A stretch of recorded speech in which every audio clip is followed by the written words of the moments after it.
Your tracker comes equipped with the required running lights to operate between sundown and sunrise. At the bow, you'll find a red-green combination light, or sometimes separate colored lights. Red on the port or left side of the boat as you face forward, green on the starboard or right side. At the stern is a white light. All three of these lights must be turned on anytime you are underway between dusk and dawn, so that other boaters can see you and be aware of your course. Some bigger boats might have permanently mounted running lights. If not, they'll have plug-in running lights mounted on metal tubes. Open the cover, align the screw head on the tube with the slot in the light base, and push the tube until the light seats itself on the connections. Now secure the tube with the locking connector by turning it clockwise and down. Check the lights to make sure they operate. Push the running light switch to the nav position, which will turn on both bow and stern lights, as well as the instrument lights on the console. If lights are not working, do not operate your boat between sundown and sunrise until they are repaired. If you stop to fish or rest after dark, turn the running light switch to the anchor position.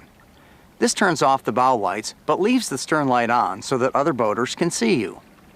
The color combination of lights you see on another boat at night indicate the direction they are traveling relative to your path or position. If you only see a white light, the boat is either going away from you or is at anchor. If you see a white and a green light, the boat is passing from left to right. If you see white and red, the boat is passing from right to left. If you see both red and green, the boat is coming towards you. Operating after dark is far more risky than running during daylight. Go slow, keep a sharp watch, and wear your PFD at all times if you must run at night. Make sure you have a powerful flashlight or spotlight to spot channel markers, debris, docks, etc. Most boats have an electric bilge pump activated by a bilge pump switch. These pumps are located in the lowest part of the boat where any water that comes aboard from rain, waves, condensation, leaks, or other sources will collect. Some models are equipped with an automatic bilge system that senses water and turns on automatically. Ask your dealer if your boat is so equipped or if one can be added as an option. Automatic bilge systems are turned on by a float switch that activates the pump whenever water rises above a preset level and turns it off when the water has been removed. If a float switch becomes inoperative, or you don't have one, you must activate the bilge pump with a switch on the panel. Only allow the pump to run until the water is gone. If the pump runs dry, it's likely to burn out and require replacement. It's common for a few inches of water to be found in the bilge. This is normal on all boats and not cause for concern. Large amounts of water in the bilge, on the other hand, may indicate a serious leak or other problem. If you discover more than a few gallons of water in the bilge, turn on the bilge pump to remove it and head for shore to check out where it's coming from. An automatic bilge pump requires little attention from the operator, except that the pump screen and the area around the float switch must occasionally be cleaned to prevent debris from blocking their operation. Check its operation regularly, and particularly when leaving the boat in the water for extended periods. The float switch is wired directly to the battery, so it will turn on even if the main battery switch is turned off, but if left too long, the bilge pump will run the battery down. That can get ugly. Remember that the automatic bilge pump is not foolproof. A dead battery, a broken wire, or a clogged float switch can render the automatic pump inoperative. It's a nice system to have, but does not relieve you of the responsibility to keep the boat afloat. Leaving a boat in the water unattended, particularly for extended periods of time, is asking for trouble. Your boat may have come equipped with a bow-mounted trolling motor. If so, it has its own operator's manual, which you should read and understand before operating it. Trolling motor propellers can be dangerous.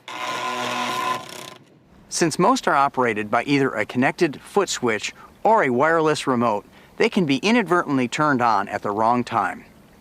It's a good idea to keep the switch off or the unit unplugged when not in use. The trolling motor is usually powered by its own deep cycle battery, or sometimes 2 or even 3. Isolating the trolling motor batteries protects the main batteries from being inadvertently discharged, leaving you and your crew stranded. But because these batteries are isolated from the main engine system and are not automatically recharged by the engine's electrical system, you'll need to recharge the trolling motor batteries using a portable or onboard charger at the end of the day. The onboard system is the simplest to use. Simply plug it into an outlet. Check with your tracker dealer or service center to acquire the system if you don't already have it installed. Hooking up jumper cables or a portable battery charger can create sparks and ignite explosive gases. Open the compartment to allow venting during charging and follow the instructions provided with the charger carefully to avoid danger. Red, positive, black, negative. Don't get these backwards. Crossing the positive terminal with any grounded metal will cause a short circuit and lots of sparks. Not a good scenario in a closed compartment where there might be residual gasoline or oil in the bilge. The live well, if you're so equipped, also runs off the main battery system. The outside water is drawn in via an electric pump, and excess water overflows through an overflow tube. If that tube becomes clogged with debris, you could be pumping water directly into the boat. Some systems have an additional pump to drain the well, so that needs to be checked too.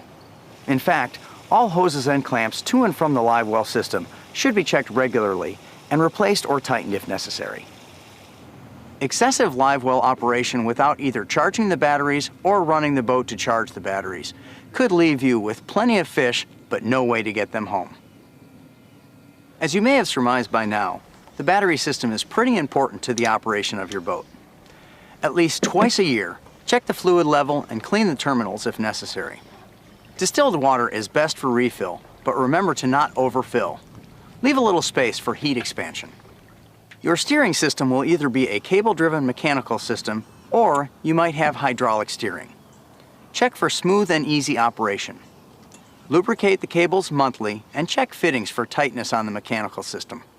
With hydraulic steering, it's best to have the system serviced by your tracker service center twice a year or anytime you notice steering becoming either spongy or erratic. There are refill kits available, but if you're losing hydraulic fluid, you should have a trained service tech check it out. Also, check the throttle shift lever for smoothness and lubricate the cable at least twice a year. And look over the fuel system regularly, making sure all connectors are tight. There should be no smell of gasoline in the tank area when the vent is closed. Hoses that are cracked or flaking must be replaced. Regularly check the functions of your electronics.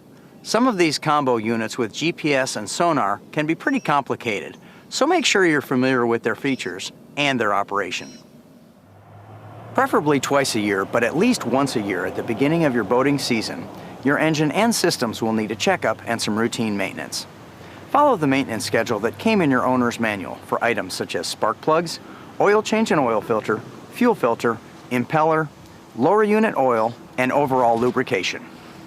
Failure to maintain your engine may cause a malfunction while you're far from the dock. Improper maintenance can also void your warranty, so don't overlook this important aspect of boat ownership.